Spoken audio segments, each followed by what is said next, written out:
Et on en vient au stationnement payant de surface. Philippe Dépôt. Oui, monsieur le maire, donc la délibération porte sur les modalités de stationnement des payants de surface et les régimes applicables sur les voies parisiennes et sur l'augmentation des tarifs sur lequel porte donc cette délibération. Comme vous le savez, il existe deux principaux régimes de stationnement qui sont applicables aujourd'hui sur le territoire parisien. Il y a ce qu'on appelle les régimes de stationnement rotatifs, c'est-à-dire que les autorisations sur la voie publique de stationnement de courte durée sont données pour des durées limitées à 2 heures, par tranche de 1/4 d'heure. Et il y a du stationnement qu'on appelle le résidentiel, l'autorisation sur la voie publique de stationnement pour les usagers bénéficiaires d'une carte de stationnement de résident, bien évidemment. La carte de résident, seuls les habitants parisiens peuvent y avoir accès. Et donc, la délibération porte sur les modifications que nous avons souhaité apporter à la tarification du stationnement à Paris. Pour rappeler, juste avant de détailler ces tarifs très succinctement, d'abord, il existe plus de 800 000 places de stationnement à Paris. 510 000 places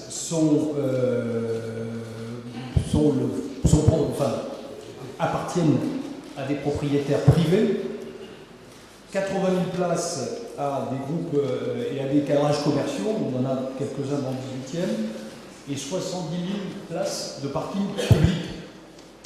Et les 142 000 restants sont sur voirie. Et donc, il s'agit, à travers ce dispositif qui est proposé là dans cette délibération, d'obtenir une meilleure lisibilité de ce qui existe aujourd'hui en matière de stationnement payant, d'augmenter l'utilisation des 82% des places hors voie publique qui aujourd'hui, sont, de notre point de vue, assez mal utilisées. Vous dire que ces augmentations ont lieu à partir du 1er janvier 2015. Aujourd'hui, la simplification du zonage tarifaire porte sur quoi? Il porte d'abord sur les limites des zones de stationnement alignées sur celles des arrondissements, aujourd'hui est un petit peu modifiée, pour apporter un peu de clarté sur les arrondissements centraux où il y avait 3 zones et il n'y en aura plus que 2 aujourd'hui, et puis sur les zones périphériques. Sur les tarifs en eux-mêmes, sur les zones centrales, puisqu'ils sont beaucoup plus sollicités, je parle en particulier du 1er arrondissement ou le 11e arrondissement, nous étions aujourd'hui à 3,60 € de l'heure, et nous passerons à partir du 1er janvier à 4 € de l'heure. Sur les zones périphériques, nous étions à 1,20 € de l'heure, et nous passerions donc à 2,40 € avec cette modification. Sur l'évolution des tarifs résidents, donc 45 € pour un an, c'est ce qui est proposé, et en fonction de l'engagement ou de l'intérêt pour un abonnement pluriannuel, donc une carte pluriannuelle, on pourra arriver à 30 € par an, ce qui représente pour les gens qui s'abonnent sur 3 ans 90 € sur une année, et les tarifs journaliers passeraient donc de 0,65 centimes d'euros à 1,50 € pour un jour, soit 3,25 € pour 7 jours, de 3,25 € pour 7 jours à 9 €. Donc les gratuités pour les véhicules électriques et pour les personnes handicapées sont de nouveau reconduits dans cette modification tarifaire. Je rappelle qu'aujourd'hui, sur ce que nous constatons, c'est qu'effectivement, il y a une optimisation que nous recherchons à travers cette délibération. Il n'a pas échappé à tout le monde, à personne plus précisément, que ces questions de pollution sont aujourd'hui au cœur de notre politique de transport et que nous allons un peu plus loin que ce qui a été fait depuis 2001, puisque en 2001, nous avions baissé fortement les tarifs de stationnement pour encourager dans le même temps à l'utilisation des transports en commun et des modes doux que nous mettions à disposition des Parisiens, c'est-à-dire les vélos, Autolib et d'autres, et un système de transport en commun performant. Et donc il s'agit effectivement d'aller un peu plus loin dans cette politique de mobilité, en considérant d'abord que le stationnement de surface est aujourd'hui saturé, qu'il y a une sous-utilisation des parkings souterrains, et que sur les 142 000 places dont je parlais tout à l'heure de stationnement en surface, 80 000 sont utilisées par des véhicules qui appartiennent à des résidents. Et donc ça veut dire que le tarif que nous avons aujourd'hui pour les résidents était non pas dissuasif sur l'usage de la voiture, mais effectivement faisait que notre espace public était squatté par un certain nombre de Parisiens qui pouvaient éventuellement faire autre chose et notamment utiliser davantage les parkings en souterrain. C'est donc l'un des objets de cette délibération, c'est de modifier les tarifs pour utiliser la politique de stationnement comme un levier de notre politique de mobilité et en encourageant encore une fois à utiliser les parkings souterrains plutôt que le parking de surface, permettant de ce point de vue à tous les touristes et les occasionnels qui viennent sur Paris de trouver ces places de stationnement en surface. Et donc, je rappelle que cet objet, c'est véritablement une meilleure optimisation de l'usage de l'espace public et que, par ailleurs, et j'en aurais terminé, les parkings souterrains sur lesquels on encourage les Parisiens à faire usage, nous avons discuté avec les concessionnaires de ces parkings concédés une diminution des tarifs de 30% pour permettre effectivement à l'usage de ces parkings souterrains. Et donc, il y a un dispositif qui sera complété avec les discussions qui ont actuellement lieu avec les organismes consulaires en ce qui concerne les tarifs pour les professionnels, à la fois mobiles et sédentaires. Donc ce sont des discussions qui auront lieu à partir du début de l'année prochaine. Je vous demande de voter favorablement cette délibération qui, encore une fois, nous aide à optimiser l'usage de l'espace public. Merci. Merci Félix Pécho pour cette présentation complexe. Philippe Durand. Oui, je voudrais compléter un peu et ajouter à ce que vient de dire Félix par rapport à l'écologiste. On se réjouit de ce développement et de l'incitation à l'utilisation de la voiture en ville, mais ça s'inscrit dans un plan global aussi du transport et cette mesure autour du stationnement de la voiture est aussi accompagnée prochainement par le pass Navigo à 66 € pour toute l'Île-de-France, qui a été acté dans le budget 2015. Et je voulais aussi préciser par rapport aux voitures électriques qui pour l'instant ont une gratuité qu'à partir de 2016, la ville de Paris sera complètement d'origine renouvelable électricité. Merci pour cette précision. Monsieur Bondazel. Merci, monsieur le maire. Bon, c'est une mesure encore qui est une approche effectivement budgétaire. On a bien compris que pour boucler le budget de la ville de Paris, vous étiez à la recherche de maximum de rentrée d'argent. Et donc, au fond, ça n'avait pas été prévu, ça n'avait pas été annoncé cet été. Finalement, l'augmentation est encore plus forte qu'annoncée cet été, mais en tout cas, pendant la campagne électorale, on n'a pas entendu parler de cette augmentation. Alors, boucler un budget, c'est bien, essayer de prendre de l'argent dont on peut, c'est bien aussi. Là, il n'y a pas de critères sociaux, hein. Tout le monde est pareil à la même enseigne, donc on gagne 700 € par mois ou 30 millions par mois, tout le monde paye de manière supplémentaire. Au fond, ça pourrait être intéressant s'il y avait un objectif derrière, mais vous l'avez évoqué des sujets intéressants. M. Durand, vous avez parlé du pass Navigo. Mais pourquoi pas le pass Navigo?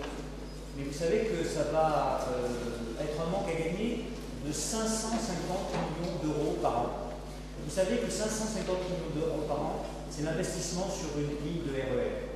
Alors, quand on voit l'état de vétusté, les problèmes d'interconnexion, les problèmes de transport en commun, d'accessibilité pour les personnes handicapées, les personnes âgées, ça va être un sacré manque à gagner parce que c'est encore l'investissement qui va trinquer. Et ça va être un manque pour le transport en commun.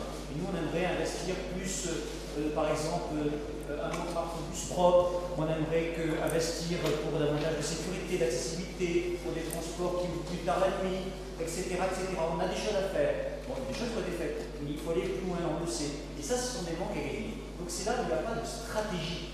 Et qu'à un moment, il faut avoir une stratégie, une vision. Et je reviens sur deux sujets qui concernent le 18e. Quid de la ligne 12? Bon, quid du prolongement de la ligne 14 pour desserrer la ligne 13? Là, on annonce quoi? On annonce qu'il y a des retards et que ça prendra plus de temps que prévu. Pourquoi? Parce que, évidemment, ce n'est pas la priorité. Il y a des manques à gagner. Et bien, ce manque à gagner, je ne sais pas comment on va le trouver maintenant que vous annoncez 550 millions d'euros en moins pour l'investissement en réalité pour le transport en commun. Donc les approches strictement budgétaires, ça ne fonctionne pas, parce que c'est au coup par coup. Il faut avoir une vision. C'est la raison pour laquelle je le disais tout à l'heure, il faut avoir le courage de dire où on est capable de diminuer la dépense publique de fonctionnement pour alléger le poids, que ce soit au niveau de l'État, des collectivités, de la région ou la ville de Paris, pour mieux investir là où sont les besoins, notamment sur les transports, pour permettre d'avoir une meilleure qualité des services, car la dépense de fonctionnement et la dépense d'investissement, ce n'est pas la même. Il faut privilégier l'investissement. Et donc, on voit bien là-dessus qu'il n'y a pas de vision et qu'on est au coup par coup, et que la seule chose qui compte là, c'est de boucler un budget, parce que ce qui a été dit pendant la campagne n'était pas tenable, et donc on est en train d'augmenter un peu tous les tarifs. D'accord, mais et en même temps, il y a un vrai manque de vision et de stratégie pour la politique de transport en région Île-de-France, et donc pour Paris. Je ne suis pas au Conseil régional d'Île-de-France, je suis maire d'arrondissement et ça me suffit largement. Et donc on ne va pas importer au Conseil d'arrondissement les débats du Conseil régional d'Île-de-France. Je pense que la présentation de Félix de cette délibération démontre exactement l'inverse de ce que vous dites, c'est que justement nous sommes dans une stratégie et bien sûr que la dimension financière compte et pourquoi elle ne compte pas. Bien sûr qu'elle compte, mais ce n'est pas l'essentiel de la politique que nous voulons mener et notamment nous voulons adapter notre politique en matière de stationnement à la réalité de la situation des Parisiens qui sont de plus en plus nombreux à ne pas disposer de véhicules individuels, mais aussi beaucoup utilisent des véhicules, et par exemple Autolib et l'autopartage, et qu'il y a bien des solutions pour les Parisiens, et c'est à cette réalité-là que nous nous adressons, parce que nous essayons de nous adresser à la réalité, et pas à faire des plans sur la comète ou des programmes à 50 ans qui n'auraient pas de suite. Et vous verrez dans le budget que nous présentons, puisque nous présenterons un budget, je ne sais pas si vous serez en capacité de présenter votre contre-budget, en tout cas moi je l'attends avec beaucoup d'impatience, parce que les économies, et notamment sur le fonctionnement, s'il y a bien une majorité qui s'y attaque, c'est bien nous. Et c'est justement parce que nous serons capables de faire les économies là où on peut faire que nous, et je crois que le maire de Paris pourra le démontrer dès cette semaine-là, seront capables d'investir autant qu'il le faut, non pas que l'investissement et le fonctionnement sont le même budget, mais parce que investir, ça crée forcément un peu de fonctionnement. Parce que quand on crée 6 000 places de crèche supplémentaires, il faut bien qu'il y ait les ressources humaines derrière pour les tenir. Donc si ce que vous nous dites nous permet d'avoir moins de vœux créant des dépenses et plus de réalisme sur la façon de gérer les finances de la ville, je pense que le Conseil de Paris se passera beaucoup plus facilement. En attendant, je vous propose de voter la modalité du stationnement payant de surface. Ah pardon, Philippe Durand, excusez-moi. Oui, comme vous l'avez dit, M. Bournazel tout à l'heure, il y a le fonctionnement et l'investissement. Et le pass Navigo, c'est sur le fonctionnement, c'est pas sur l'investissement. Donc ça ne prend pas de crédit sur l'investissement. 550 millions d'euros en moins, vous allez les prendre quelque part. Et par ailleurs, Sur les impôts sur la ligne. Bien, vous aurez ce débat à la région là où il se pose. Je propose que nous passions au vote s'il n'y a plus de demande d'intervention. Alors, M. Bournazel, Madame Boyer, quelques mots. Nous ne sommes pas à la région de France, certains d'entre vous y êtes. Profitez donc de cette tribune. Madame Boyer. Oui, non, c'est pas du tout sur la région. Je veux simplement me faire l'écho des Parisiens qui ont souvent des voitures pas très neuves d'ailleurs, qui ont des logements pas très chers, forcément, et surtout pas de parking, et qui n'ont pas les moyens de se payer un parking.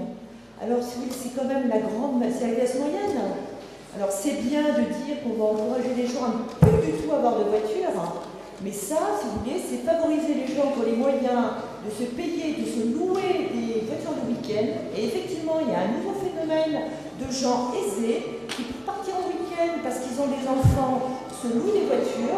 Mais franchement, pour ceux qui n'ont pas, qui ne peuvent pas se payer de parking, qui sont dans du logement ancien et qui ont des voitures qui restent effectivement vendues toute la semaine, eh bien, augmenter encore la tarification, ça ne va vraiment pas dans le sens d'ailleurs des promesses de votre candidat. Toujours faire payer les mêmes. Bien, je propose que Félix Béton revienne à la réalité puisque nous puissions passer au vote. Félix Béton. Oui, tout à fait, monsieur le maire. Je ne retire bien évidemment rien à ce que vous avez précisé. Et encore une fois, sur le pass Navigo, on est sur un débat régional et pas sur un débat parisien. Merci Madame Boyer de nous permettre de préciser 2 ou 3 choses. D'abord, la stratégie, puisque Pierre-Yves Bournazel en parlait, nous sommes dans une stratégie où depuis 2001, nous encourageons les modes doux, les transports en commun et nous diminuons la place de la voiture. Et il faudra qu'effectivement les Parisiens qui ne l'ont pas encore compris l'intègrent, mais rassurez-vous, ils l'ont compris. De 2001 à 2010, moins 25% de volume de circulation de voitures, une augmentation des trajets en vélo, l'émergence de produits comme Autolib et Vélib, ça ne vous a pas échappé, et aujourd'hui à Paris, moins d'un ménage sur deux, 40% exactement, possède une voiture. Et donc, pour ce que vous dites sur l'aspect tarification entre guillemets sociale, je rappelle que tous les Parisiens qui ne payent pas d'impôts ont accès au stationnement résident et la gratuité sur ce tarif résident. Donc il ne faut pas laisser penser qu'effectivement la tarification a vocation à matraquer tous ceux qui sont possesseurs d'une voiture particulière et de ne pas faire de différence entre les Parisiens qui ont des difficultés financières et les autres. On parlait tout à l'heure de revenus, on ne va pas relancer le débat sur le portefeuille moyen du Parisien, mais sachez que, puisque pour Pierre-Yves Bournazel en parlait, la cohérence de notre politique et la stratégie, c'est celle-là, elle n'est pas remise en cause depuis 2001, au contraire, nous allons un peu plus loin. Et nous en félicitons. Un mot de M. Bournazel, et ensuite on passe au vote. Non, j'avais posé deux questions. C'est la position de la mairie du 18e concernant le prolongement de la ligne 14 pour la désaturation de la ligne 13. On aimerait quand même des engagements extrêmement clairs de la mairie du 18e pour mettre la pression sur les décideurs, ainsi que sur la ligne 12, parce que ce sont des sujets vraiment importants qui permettront d'avoir de meilleurs transports en commun et de favoriser l'incitation à prendre les transports en commun. Bien, sur la ligne 14, le débat a déjà eu lieu au Conseil de Paris, et donc je partage la position qui était celle de l'exécutif parisien, rapportée par Christophe Nadjowski, et bien sûr que je regrette les retards pris par les travaux, de la même façon que je comprends les difficultés techniques, et notamment de DUP, qui sont celles de du STIF et de la RATP pour ce chantier. Mais peut-être que Félix Beson peut donner des éléments plus précis, mais j'imagine pas que quelqu'un imagine que je sois heureux que la ligne 14, malheureusement, prenne du retard. Oui, monsieur l'a effectivement rappelé que d'abord, nous avons tous découvert que les difficultés de travaux de la RATP, que Christophe Nadjowski, le maire de Paris, et le président de région, Jean-Paul Huchon, se sont émus de ce retard et ont demandé à ce qu'on précise la reprise des travaux et le fait qu'on puisse annoncer des délais raisonnables par rapport à l'arrivée du chantier. Je rappelle également que dans le dispositif que nous avons mis en place autour de l'extension de la ligne 3 de tramway, était prévu en effet, et à horizon quasiment au même moment, l'extension de la ligne 14 pour alléger la ligne 13. Nous ne sortons pas de cette stratégie ou de cette orientation, et donc par conséquent, personne autour de la table, autour de cette table, n'applaudit en apprenant qu'effectivement il va y avoir des retards de travaux sur la ligne 14. Pour l'instant, on attend les réponses concrètes de la RATP au président du STIF, Jean-Paul Huchon, ainsi qu'au maire de Paris, parce que pour le moment, on ne nous a pas donné, je dirais, le calendrier alternatif pour faire en sorte que ce ne soit pas 2 ans comme il a été annoncé, mais beaucoup moins. On peut comprendre les retards de travaux pour des raisons techniques, on le disait encore tout à l'heure, simplement, pour l'instant, personne n'a acté le fait que les travaux étaient repoussés de 2 ans sine die. Bien, je propose que nous passions au vote sur le stationnement payant qui est pour, qui est contre, cette délibération qui s'abstient, cette délibération est adoptée.